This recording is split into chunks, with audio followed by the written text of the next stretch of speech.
Hi guys, and welcome sa ating YouTube channel. This is Sinay TV.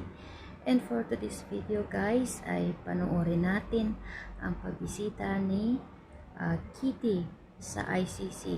Ang pagbisita niya kay dating Pangulong Rodrigo Duterte. And sa video na ito, makikita natin kung gaano siya ka-excited everyday sa pagbisita niya kay Pangulong Rodrigo Roa Duterte o kay Tatay Digo.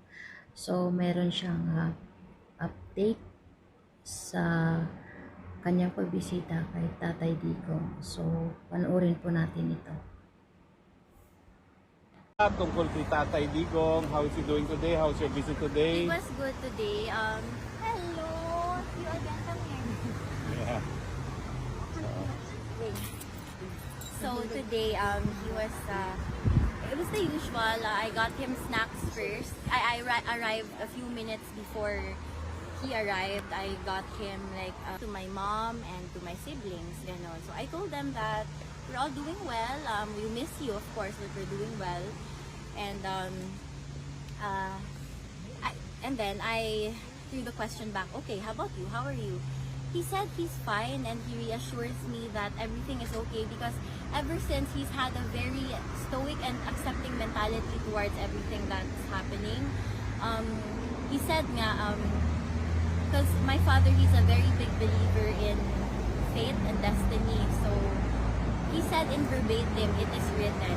It is written. So he showed me his palms and he said, it is written. And he gave me also a piece of advice. He said, you know what? It is written sa buhay. Kung anong nasa palad mo, hindi mo yan matatakasan. So you just pray to God that He will not give you so much of a harsh experience in life. So I said yes, ganon. And ayun, he was just munching on some snacks and he really likes the pancake ba yun. Okay. So I thought he was hungry. Like I thought he was, akala ko hindi pa siya nakakain. So parang I was worried. I said, did you eat today? Sabi niya yes naman. He had chicken and rice today. Okay. So he's doing good. He's fine. And for the most part, he was asking about my siblings and his grandchildren. Mira, yung baby girl namin, and he has a grandchild kasi kay Kuya Baste nga na sobrang kamukha niya. So ayun, yun yung palagi niyang minamention, si Soling, saan si Soling, ganun. And then parang a different kind of light beams on his face pag pinag-uusapan si Soling kasi proud na proud siya na kamukha niya yung bata. So ayun, he was happy to hear all of that today, and he was happy to see me. And anong araw ba ngayon? It's Tuesday. the So 19th. he asked me if he would see me again tomorrow. I said of course.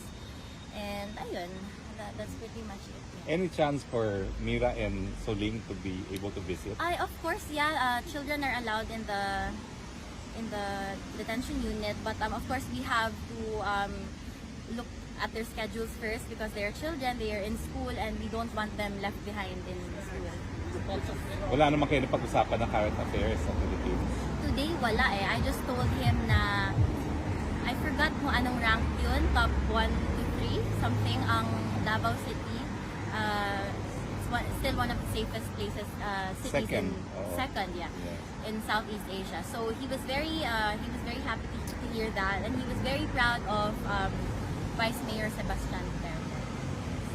I told him na, oh, you know, si Kuya Baste, he is honoring your work and legacy. So he was smiling from ear to ear when he heard that. CVP, when do we expect a visit po? Si VP, I don't know pa. I just know that for this month, ano ba ngayon? I'm Okay. lost. It's August. I know that we're still arranging all the rotation of visits since it's very hard to, arrange everything since madami kami sa family. So I will still ask them pa rin today. Okay. Yeah. May mga first-timers ba kasi she's on the rush again from the New Yorkers, the first-timers. Nasaan na yung asawa mo? It's Martina, Ah. right? Martina. Sino mga first-timers? Go. Monica. Monica and Martina. Picture, nasa ng picture? Hi. Sino may camera? Wait, Yan. there's one daw siya. Oh, sweet. Konti lang naman tayo, we can all have our turn. Yeah. 1, 2, 3, go. Smile!